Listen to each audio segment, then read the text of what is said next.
வாழ்க வையகம் வாழ்க வையகம் வாழ்க வளமுடன். குரு வாழ்க குருவேத்தும். ஓம் குரு பிரம்மா குரு விஷ்ணு குரு தேவோ மகேஸ்வரக குரு சாக்ஷாத் பரபிரம்மா தஸ்மை ஸ்ரீ குரவே நமக. உலகமெங்கும் உள்ள ஆதவன் தொலைக்காட்சி நேயர்களே, ராசி பல நிகழ்ச்சியினூடாக உங்களை சந்திப்பதில் பெருமகிழ்ச்சி அடைகிறேன். இன்றைய நாளில் மன நிம்மதி, மன நிறைவு, மன மகிழ்ச்சி பெருகட்டும். வாழ்க்கை பயணங்களில் உயர்வு கிடைக்கட்டும். லட்சிய பாதைகளில் வெற்றி கிடைக்கட்டும். அதற்கு எல்லாம் வல்ல அந்த இறைவனும் குருவும் உங்களுக்கு துணை நிற்கட்டும். முதல்ல இன்றைய நாளுக்கான பஞ்சாங்க விவரங்களை பார்ப்போம். திருக்கணிதம் அடிப்படையிலான பஞ்சாங்க விவரம். ஸ்ரீ பராபா வருடம் ஆடி மாதம் 1ஆம் நாள் வெள்ளிக்கிழமை 17/7/2026 காலையில் 6:28 வரைக்கும் திருதிய திதியும் அதற்கு பிறகு சதுர்த்தி திதியும் காணப்படுது. மாலையில் 6:25 வரைக்கும் மகம் நட்சத்திரமும் அதற்கு பிறகு பூர நட்சத்திரமும் காணப்படுது. இரவு 10:45 வரைக்கும் வியதிபாத நாம யோகமும் அதற்கு பிறகு வரியா நாம யோகமும் காணப்படுது. காலையில் 6:29 வரைக்கும் கர்ஷைக்கரணமும், மாலை 5:31 வரைக்கும் வணிசைக்கரணமும் அதற்கு பிறகு பத்திரைக்கரணமும் காணப்படும். இன்றைய நாளுக்கான அமிர்தாதி யோகத்தை பார்த்தோம்னா மாலையில் 6:35 வரைக்கும் மரண யோகமும் அதற்கு பிறகு சித்த யோகமும் காணப்படுது. இன்றைய நாளுக்கான சூலத்தை பார்த்தீங்கன்னா மேற்கு திசையில் இருக்குது. அதுக்கான பரிகாரம் வெள்ளமாகும். மேற்கு திசையை நோக்கி தேவையும் அவசியம் இருப்பவர்கள் நீங்கள் வெள்ளத்தை தானமாக கொடுத்துட்டு போகலாம். போகிற காரியங்கள் உங்களுக்கு சாதகமாகவும் நன்மையாக நடக்கிறதுக்கான வாய்ப்புகள் அதிகமாக இருக்குது. அடுத்து இன்றைய நாளுக்கான நேர விவரங்களை பார்ப்போம். காலையில் 9:15 10:15 வரைக்கும், மாலையில் 4:58 5:45 வரைக்கும் நல்ல நேரமும், காலையில் 10:43 12:16 வரைக்கும் ராகு காலமும், மாலையில் 3:24 4:57 வரைக்கும் யமகண்டமும், காலையில் 7:36 9:09 வரைக்கும் குளிகை நேரமும் காணப்படும். இன்னைக்கு சதுர்த்தி திதி நாள் முழுவதுமே கிட்டத்தட்ட காலையில் 6:28 பிறகு சதுர்த்தி திதி. சதுர்த்தி திதியில் என்ன செய்யக்கூடாது அப்படின்னு பார்த்தோம்னா, ஜாமீன் கையெழுத்தோ உத்தரவாதம் கையெழுத்தோ போடக்கூடாது. யாருக்கும் ஜாமீன் கொடுக்கக்கூடாது, உத்தரவாதம் கொடுக்கக்கூடாது. என்ன செய்யலாம் அப்படின்னு பார்த்தீங்கன்னா, காலையிலேயே கரசைக்கரணம் முடிஞ்சிருச்சு. கரசைக்கரணம்னாலே என்ன அப்படின்னு சொல்லி பார்த்தோம்னா, நேற்று நான் உங்களுக்கு தெளிவாக சொல்லியிருப்பேன். நீர் சம்பந்தப்பட்ட விஷயங்கள், நீரோட சம்பந்தப்பட்ட விஷயங்கள்னால் விவசாயம், தேநீர் கடைகள், தேநீர் உற்பத்தி நிறுவனங்கள் வராது. அதாவது தேநீர்னுடைய அந்த இது உற்பத்தி செய்ய தேநீர் குடிப்பதற்காக செய்யக்கூடிய கடைகள், ரசாயனங்கள், உணவகங்கள், விவசாயம், மீன்பிடி, மீன் வளர்ப்பு, இந்த மாதிரி விஷயங்கள் நீரோடு சம்மந்தப்பட்ட எல்லாமே கரசைக்கரணம். அங்கிட்டு வணிசைக்கரணம். வணிசைக்கரணம்னா என்ன அப்படின்னு சொல்லி பார்த்தோம்னா, வணிசை அப்படிங்கும்போது உயர்மட்டம், உயர் அதிகாரம், எங்களை விட அதிகாரத்து அரசாங்கமாக இருக்கலாம், நம்ம செய்கிற நிறுவனத்தில் மேல் அதிகாரம் இருக்கலாம். அவங்களோட ஏதாவது விண்ணப்பிக்கணும், ஏதாவது அனுமதி பெறணும்னா இன்றைய நாளை உபயோகிக்கலாம். 5:30 பிறகு 31 பிறகு பத்திரை கரணம், வளர்ப்பிறை பத்திரை கரணம் ஒரு சுபமான கரணமாக இருக்குது. இந்த வளர்ப்பிறை பத்திரை கரணத்தில் என்ன செய்யலாம் அப்படின்னு சொன்னால், ஆராய்ச்சிகள், வேதம், சாஸ்திரங்கள் படிக்கிறது, படித்து கொடுக்கறது, கற்பித்தல், கற்றுக்கொள்ளுதல், இந்த மாதிரி விஷயங்கள், ஞானம் சார்ந்த விஷயங்கள், ஆராய்ச்சிகள் இல்லை மேற்கொள்றதுக்கு சிறப்பாக இருக்கும். அடுத்து இன்றைய நாளுக்கான ராசி பலனை பார்ப்போம். நான் ஒவ்வொரு நாளுமே ராசி பலன் பார்க்குறதுக்கு முன்னாடி ஒரு விளக்கத்தை கொடுத்துக்கிட்டு இருக்கேன். அது என்ன விளக்கம் அப்படின்னா, எப்படி பலன் பார்ப்பது. இப்போ நீங்கள் முதல்ல லக்னம் என்னன்னு தெரிஞ்சுக்கொள்ளுங்க. லக்ன பலனை பார்க்க ஆரம்பிங்க. நான் என்ன ராசி பலனை தான் நீங்கள் சொல்கிறீங்க, அப்புறம் எப்படி லக்ன பலனை பார்க்க போகுது. ராசிங்கிறது அதுக்கான பொது பெயர். அது உங்களுக்கு உரித்தாகும் போது, தனிப்பட்ட ரீதியாக மாறும்போது லக்னமாக மாறுகிறது. அப்போ லக்ன பலனை கேளுங்க. ராசி பலன் இல்லை, லக்னம். நான் மேச ராசி அப்படின்னு சொன்னால் மேச லக்னக்காரர்கள் உன்னிப்பாக கவனிங்க. மிதுன ராசின்னு சொன்னால் மிதுன லக்னக்காரர்கள் உன்னிப்பாக கவனிங்க. கன்னி ராசி அப்படின்னா கன்னி லக்னக்காரர்கள் உன்னிப்பாக கவனிங்க. இப்படி அந்த நான் சொல்கிறாக்கிற லக்னத்தை தெரிஞ்சுக்கிட்டு பாருங்கள். லக்னத்தை எப்படி பார்க்குறது, 12 ராசி கட்டங்கள், ராசி கட்டத்தில் போய் பாருங்கள். ராசி கட்டம்னு தலைங்க போட்டிருப்பாங்க. அந்த ராசி கட்டத்தில் ஒரு இடத்துல லானா அல்லது 1 இல்லைன்னா ஒரு கோடு போட்டிருப்பாங்க. அது லக்னமாக இருக்கும். அப்போ லக்னத்தை பார்த்துக்கொள்ளலாம். இல்லை விபரங்கள்னு ஒரு பக்கத்தில் கட்டாயம் எழுதியிருப்பாங்க. லக்னம், ராசி, உதய நட்சத்திரம், ஜன்ன நட்சத்திரம், ஜன்ன ராசி, ஜன்ன லக்னம், இந்த 3 கட்டாயம் கொடுத்தா தான் ஜாதகம். இதை தாண்டி பஞ்சாங்கத்தையும் கொடுக்கணும். எந்த திதியில் பிறந்தீங்க, எந்த யோகத்தில் பிறந்தீங்க, எந்த கரணத்தில் பிறந்தீங்க, இது எல்லாத்தையும் தெளிவாக கொடுக்கப்பட்டால் தான் அது ஜாதகம். இப்போ இது முக்கியமான அம்சங்களில் இது முக்கியப்படுது. இப்போ இதை பார்த்து தெரிஞ்சுக்கொள்ளுங்க. இதையெல்லாம் பார்த்து தெரிய முடியாதுன்னா ஒரு ஜோதிடத்தை போய் கேளுங்க, அவர் சொல்லுவார். அடுத்து பார்த்தீங்கன்னு சொன்னால், இந்த நான் பலன் சொல்கிறது ராசி கட்டத்தில் லக்கணத்தை மட்டுமே தெரிஞ்சு வச்சுக்கிட்டு சொன்னால் போதாது. உங்களுடைய மகாதிசை புத்தி என்ன நடக்குதுன்னு தெரிஞ்சுக்கொள்ளுங்க. உங்களுக்கு சாதகமாக பாதகமானு தெரிஞ்சுக்கொள்ளுங்க. ஒரு தசைநாதனும் புத்திநாதனும் கர்மத்தில் இருக்காருன்னு பாருங்கள். ஒரு மகா திசையில் ஒரு புத்தி உள்வினை புத்தியாக இருக்கும். அது நடக்குதா இல்லை, இவ்வளத்தையும் தெரிஞ்சுக்கிட்டு பாருங்கள். அப்போ தான் இது ஒரு வழிகாட்டியாக இருக்கும். நான் சொல்லும்போது சில சாதகமான விஷயங்கள் சொல்லும்போது அதுக்கான நன்மைகள் இருக்குது, அதுக்கான ஒரு சாத்தியக்கூறுகள் இருக்குது அப்படின்னு தான் சொல்லுவேன். ஏன் அப்படின்னா, நீங்கள் முயற்சி பண்ணால் தான் அதில் கிடைக்கும், சும்மா இருந்தாலாம் கிடைக்காது. அப்போ முயற்சி பண்ணுங்கன்றது தான்.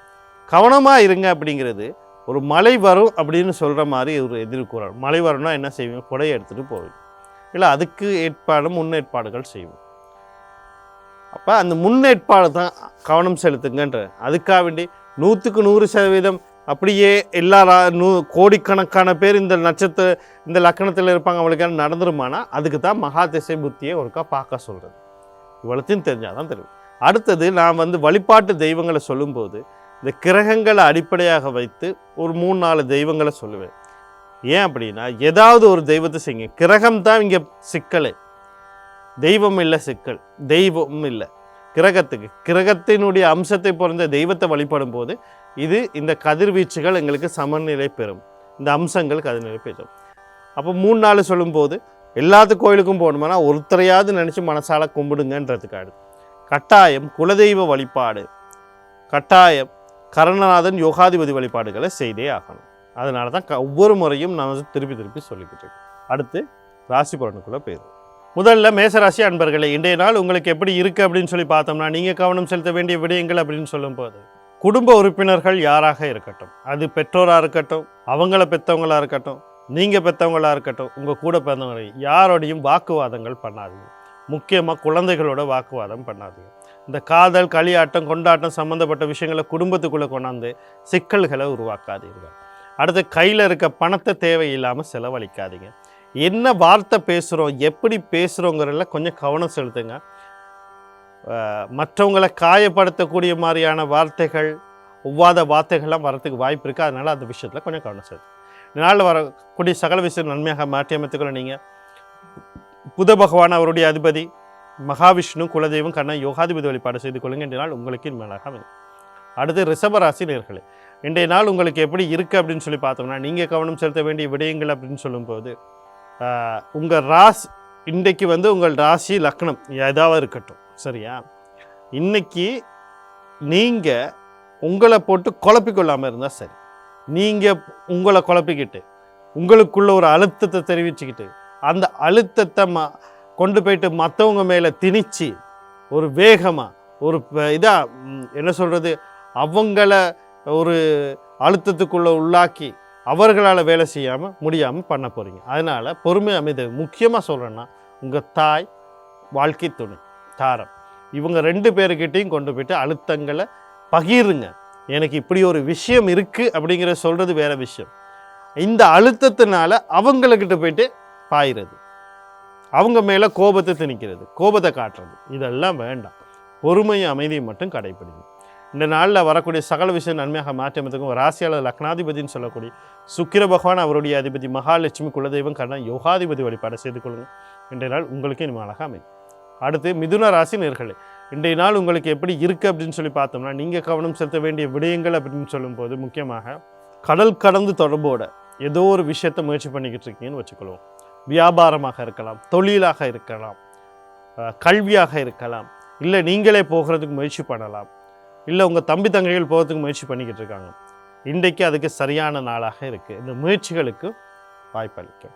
அடுத்தது நீண்ட நாளாக ஒரு சிக்கல்களில் மாட்டி செலவுகள் அதிகமாக இருந்தால் அதெல்லாம் கட்டுப்படுத்தக்கூடிய நாளாக இருக்குது. பெண்கள் உடல் உபாதைகள்லாம் வெளிவரத்துக்குரிய வாய்ப்புகள் இருக்குது. நிம்மதியான உறக்கம், நீண்ட நாளுக்கு பிறகு ஒரு பெருமூச்சு விடக்கூடிய நாளாக இன்றைய நாள் இருக்குது. இன்றைய நாளில் வரக்கூடிய சகல விஷயம் நன்மையாக மாற்றி அமைத்துக்குள்ள சனி பகவான் அவருடைய அதிபதி சிவபெருமான் தர்மசாஸ்தா குலதெய்வம் கண்ணா யோகாதிபதி வழிபாடுகளை செஞ்சு கொள்ளுங்க. இன்றைய நாள் உங்களுக்கு இனிமேலாக அமையும். அடுத்து கடகராசி நேர்களே, இன்றைய நாள் உங்களுக்கு எப்படி இருக்குது அப்படின்னு சொல்லி பார்த்தோம்னா, நீங்கள் கவனம் செலுத்த வேண்டிய விடயங்கள் அப்படின்னு சொல்லும்போது முக்கியமாக ஆள் மனசு அபிலாஷைகள் எல்லாருக்குமே இருக்கும். இந்த அபிலாஷைகளால் சில நேரத்தில் உங்களுக்கு எதிர்பார்த்ததை விட சில மாற்றங்களை விட நடக்க ஆரம்பிக்கும். அப்படி நடக்கும்போது குடும்பத்தில் இருக்க உறுப்பினர் கூட சண்டை பிடிக்கிறது, குடும்பத்தில் இருக்கக்கூடிய பணங்களை கொண்டு போய்ட்டு தேவையில்லாமல் செலவழிக்கிறது, இது எதுவும் வேண்டாம். பொறுமை அமைதி இருங்க. 2வது திருமணம் பற்றி யோசிக்க வேண்டாம். அண்ணன் அக்கா சம்மந்தப்பட்ட விஷயத்தில் அவசரப்பட்டு எந்த முடிவும் எடுக்க வேணாம், அவர்களே எடுக்க வேணான்னு சொல்லுங்கள். நாளில் வரக்கூடிய சகல விஷயத்தையும் நன்மையாக மாற்றியமைத்துக்களை சனி பகவான் அவருடைய அதிபதி சிவபெருமான் தர்மசாஸ்தா குலதெய்வம் கண்ணா யோகாதிபதி வழிபாடு செய்து கொள்ளுங்க. இன்றைய நாள் உங்களுக்கு இனிமேலாக அமையும். அடுத்து சிம்ம ராசி நேர்களே, இன்றைய நாள் உங்களுக்கு எப்படி இருக்குது அப்படின்னு சொல்லி பார்த்தோம்னா, நீங்கள் கவனம் செலுத்த வேண்டிய விடயங்கள் அப்படின்னு சொல்லும்போது முக்கியமாக தொழில் சார்ந்த விஷயங்களில், கல்வி சார்ந்த விஷயங்களில், உடல்நிலை சார்ந்த விஷயங்களில் நீங்களாக இருக்கட்டும், உங்கள் தந்தையாக இருக்கட்டும், உங்களுடைய குழந்தையாக இருக்கட்டும், முக்கியமாக ஆண் குழந்தையாக இருக்கட்டும், இவங்க 3 பேரையும் கவனமாக பார்த்துக்கொள்ளுங்க. கவனமாக இருக்க சொல்லுங்கள். நீங்களும் கவனமாக இருங்க. அடுத்து இன்றைய நாளில் வரக்கூடிய சகல விஷயத்தை நன்மையாக மாற்றி அமைத்துக்கொள்ள சனி பகவான் அவருடைய அதிபதி சிவபெருமான் தர்மசாஸ்தா குலதெய்வம் கண்ண யோகாதிபதி வழிபாடு செய்து கொள்ளுங்க. இன்றைய நாள் உங்களுக்கு இனிமேலாக அமையும். அடுத்து கன்னிராசி நேர்களே, இன்றைய நாள் உங்களுக்கு எப்படி இருக்குது அப்படின்னு சொல்லி பார்த்தீங்கன்னா, தந்தை வழி உறவுகள், தந்தை சார்ந்த விஷயத்தில் சில நன்மைகள் நடக்கிறதுக்கு வாய்ப்பு இருக்குது. அதாவது உயர்கல்வி சார்ந்த ரீதியில் நீங்கள் வெளிநாடு போகணும் முயற்சி பண்ணுறீங்கன்னா அதுக்கான வாய்ப்பு இருக்குது. இல்லை வெளிநாடு போகணும் அப்படின்னு முயற்சி பண்ணாலும் வாய்ப்பு இருக்குது. அதே மாதிரி நீங்கள் விரும்பின துறையில், விரும்பின பல்கலைக்கழகத்தில், விரும்பின கல்லூரியில் பாடத்திட்டங்கள் படிக்கிறதுக்கான வாய்ப்புகள் இருக்குது. வாழ்க்கையை மாற்றக்கூடிய ஏதோ ஒரு தீர்மானத்தை எடுக்கணும்னா இன்றைக்கு நீங்கள் எடுக்கலாம். அது உங்களுக்கு சிறப்பாக அமையும். இன்றைய நாளில் வரக்கூடிய சகல விஷயத்தை நன்மையாக மாற்றி அமைத்துக்கொள்ள நீங்கள் சூரிய பகவான் குலதெய்வம் கண்ணா யோகாதிபதி வழிபாடு செய்து கொள்ளுங்க. இன்றைய நாள் உங்களுக்கு இனிமேலாக அமையும். அடுத்து துலா ராசினர்கள், இன்றைய நாள் உங்களுக்கு எப்படி இருக்குது அப்படின்னு சொல்லி பார்த்தீங்கன்னா, கவனம் சவனம். வீட்டில் இருந்தாலும் சரி, வெளியில் இருந்தாலும் சரி, பாத்ரூமில் குளிக்க போனாலும் கவனமாக போங்க. கையில் இருக்க பணங்கள் அல்லது எதிர்பாராத நஷ்டங்களை சந்திக்கிறதுக்கான வாய்ப்புகள் இருக்குது. அடுத்து விபத்துக்குள்ளாகிறது, துளைந்து போகிறது, அதாவது பொருட்கள் தொலைந்து போகிறது, களவு போகிறதுக்கு, ஏதாவது ஒரு விஷயத்தால் ஏமாற்றப்படுறது, உடல் உபாதைகளில் சிக்கிறது, இந்த மாதிரியான விஷயங்களுக்கான வாய்ப்புகள் இருக்குது. அதனால் கொஞ்சம் கவனமாக இருக்கும்.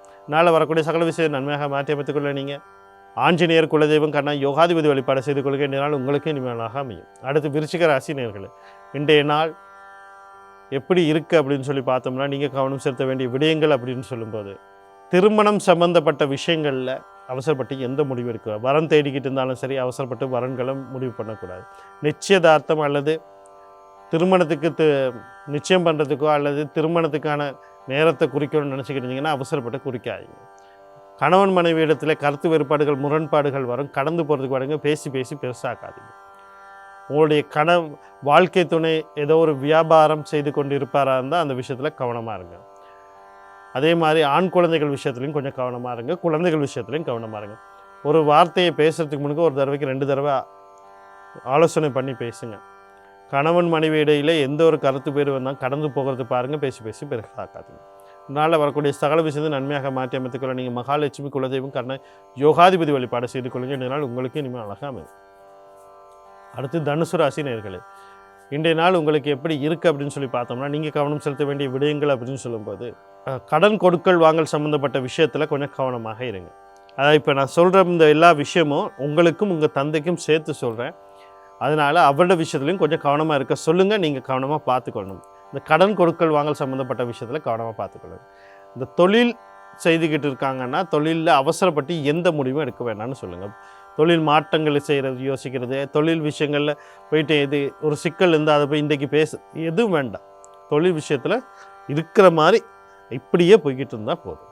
அடுத்து பார்த்திங்கன்னு சொன்னால், நோய் எதிர்கள் எதுவும் தென்பட்டால் அதுலேருந்து உடனடியாக வைத்திய சிகிச்சை நாடுறது நல்லது. இந்த எதிரிகள் தொல்லைகள் இருப்பாங்க, அவங்களால சிக்கல் உருவாகிறதுக்கு வாய்ப்பு இருக்குது. கொஞ்சம் கவனமாக இருங்க. இதனால் வரக்கூடிய சகல விஷயம் நன்மையாக மாற்றி அமைத்துக் கொள்ள நீங்கள் விநாயக பெருமான் குலதெய்வம் கர்ண யோகாதிபதி வழிபாடு செய்து கொள்ளுங்கள். இன்றைய நாள் உங்களுக்கு இனிமேலாக அமையும். அடுத்து மகர ராசி நேயர்களே, இன்றைய நாள் உங்களுக்கு எப்படி இருக்குது அப்படின்னு சொல்லி பார்த்தோம்னா, நீங்கள் கவனம் செலுத்த வேண்டிய விடயங்கள் அப்படின்னு சொல்லும்போது, நீண்ட நாளாக குழந்தைக்கு முயற்சி பண்ணுறீங்கன்னா அதுக்கான வாய்ப்பு இருக்குது. குழந்தை வாழ்க்கையில் ஏதாவது நன்மை நடக்கும்னு யோசிக்கிறீங்கன்னா வாய்ப்பு இருக்குது. நீண்ட நாளாக குழந்தை ரீதியாக ஏதோ ஒரு சிக்கலும் ஏதோ ஒரு விதத்தில் மன கஷ்டங்கள் இருந்தீங்கன்னா அதுலேருந்து வெளிவரத்துக்கு வாய்ப்பு இருக்குது. அடுத்து பூர்வீக சொத்து சம்மந்தப்பட்ட விஷயத்தில், குடும்ப சொத்து சம்மந்தப்பட்ட விஷயங்களில், தந்தை வழி சொத்து ஏதோ ஒரு முடிவு எடுக்க முடியாமல் இருந்தீங்கன்னா, ஏதோ ஒரு சிக்கலில் மாட்டிக்கிருந்தால் பாகப்பிரிவினைகள் செய்யணும்னு நினச்சிங்கன்னா இன்றைய நாள் உங்களுக்கு அதுக்குரிய நாளாக இருக்குது. அடுத்து பார்த்தீங்கன்னா காதல், களியாட்டம், கொண்டாட்டங்கள் சம்மந்தப்பட்ட விஷயங்கள்லாம் நன்மை நடக்கக்கூடிய நாளாக இன்றைய நாளுக்கு. இதனால் வரக்கூடிய சகல விஷயம் நன்மையாக மாற்றி அமைத்துக்கொள்ள நீங்கள் குலதெய்வம் கருணாநாதன் யோகாதிபதி வழிபாடு செய்து கொள்ளுங்கள். இன்றைய நாள் உங்களுக்கு இனிமேலாக அமையும். அடுத்து கும்பராசி நேயர்களே, இன்றைய நாள் உங்களுக்கு எப்படி இருக்குது அப்படின்னு சொல்லி பார்த்தோம்னா, நீங்கள் கவனம் செலுத்த வேண்டிய விடயங்கள் அப்படின்னு சொல்லும்போது முக்கியமாக தாய் வழி உறவுகள், தாய் சார்ந்த விஷயத்தில் கவனமாக இருக்கணும். வீடு, காணி, வாகனம், சொத்து சம்மந்தப்பட்ட விஷயத்தில் அவசரப்பட்டு எந்த முடிவும் எடுத்துடக்கூடாது. அடுத்து பார்த்தீங்கன்னா கணவன் மனைவியிடையிலே கருத்து வேறுபாடுகள், முரண்பாடுகள் வரலாம். அவசரப்பட்டு வார்த்தைகளை விட்டுறக்கூடாது, பேசக்கூடாது, விரிவாக்கிடக்கூடாது, சிக்கல்களை விரிவாக்கக்கூடாது. அடுத்து பார்த்தீங்கன்னு சொன்னால் மன சஞ்சலங்கள் ஏற்படுறதுக்கான வாய்ப்பு இருக்குது, கடந்து போக பாருங்கள். குழந்தைகள், கல்வி கற்கிற மாணவர்கள், அதுவும் பாடசாலை கல்வி கற்கிற மாணவர்கள் அவசரப்பட்டு எந்த முடிவும் எடுத்துடக்கூடாது. கொஞ்சம் கவனமாக கல்வியில் கொஞ்சம் எடுத்துங்க. இந்த நாளில் வரக்கூடிய சகல விஷயத்தை நன்மையாக மாற்றி அமைத்துக்கொள்ள நீங்கள் பெண் தெய்வன் சொல்லக்கூடிய துர்க்கை மாரியம்மன், கருமாரியம்மன், முத்துமாரியம்மன், அம்பாள், குலதெய்வம் கர்ண யோகாதிபதி வழிபாடுகளையும் ஆதிபராசக்தி கவசம் பாராயணம் அல்லது பார்த்து கேட்குற நன்மையை தரும். அடுத்து மீனராசி நேயர்களே, இன்றைய நாள் உங்களுக்கு எப்படி இருக்குது அப்படின்னு சொல்லி பார்த்தோம்னா, நீங்கள் கவனம் செலுத்த வேண்டிய விடயங்கள் அப்படின்னு சொல்லுவது முக்கியமாக உங்களோட முயற்சிக்கான வெற்றிகள் கிடைக்கும். கடன் கொடுக்கல் வாங்கல் சிக்கல்லேருந்து வெளிவரணும்னு நினைக்கிறீங்கன்னா அதுக்கு வாய்ப்பு இருக்குது. தொழிலில் ஒரு மாற்றம் ஏற்படணும், பதவி உயர்வு ஏற்படணும், ஒரு புதிய தொழிலுக்கு போகணும் வாய்ப்பு இருக்குது. நீண்ட நாளாக ஏதோ ஒரு விதத்தில் ஒரு நோயினால் அவதிப்பட்டிருந்தால் அதிலேருந்து வெளிவரத்துக்கு வாய்ப்பு இல்லை, அதுக்கான சரியான சிகிச்சை கிடைக்கிறது. எவனோ ஒருத்தன் எதை செஞ்சாலும் ஒரு சிக்கலை உருவாக்கிட்டு இருக்கானா அந்த மாதிரியான ஆக்களை இனங்கண்டு அவங்ககிட்ட உங்களை அடுத்த நிலைக்கு போகிறதுக்கு வாய்ப்பு இருக்குது. இந்த தம்பி தங்கையோட வாழ்க்கையிலையும் சில நன்மைகள் நடக்கிறதுக்கு வாய்ப்பு இருக்குது, இல்லை அவங்க மூலியமாக உங்களுக்கு நன்மை நடக்கிறதுக்கு வாய்ப்பு இருக்குது. வாய்ப்புகளை சரியாக பயன்படுத்தி கொள்றதுக்கு நீங்கள் செவ்வாய் பகவான், அவருடைய அதிபதி முருகப்பெருமான், குலதெய்வம் கர்ண யோகாதிபதி வழிபாடு செய்து கொள்ளுங்கள். இன்றைய நாள் உங்களுக்கு இனிமேலாக அமையும். மீண்டும் நாளை ராசி பலன் நிகழ்ச்சியூடாக உங்களை சந்திக்கிறேன். நன்றி, வணக்கம், வாழ்க வளமுடன்.